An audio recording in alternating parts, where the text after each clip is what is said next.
Ang sagot ng Diyos kay Habakuk. Ito ang isulat mo. Tingnan mo ang mga taong mapagmataas. Hindi matuwid ang kanilang pamumuhay.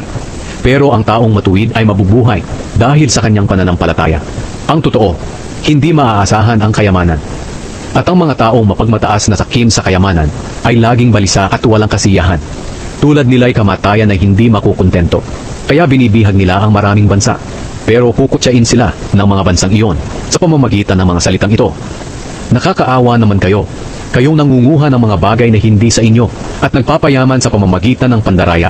Hanggang kailan pa ninyo ito gagawin? Bigla nga kayong gagantihan ng mga bansang binihag ninyo. At dahil sa kanila ay manginginig kayo sa takot.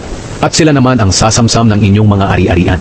Dahil maraming bansa ang sinamsaman ninyo ng mga ari-arian, kayo naman ang sasamsaman ng mga natitirang tao sa mga bansang iyon. Mangyayari ito sa inyo dahil sa inyong pagpatay ng mga tao at pamiminsala sa kanilang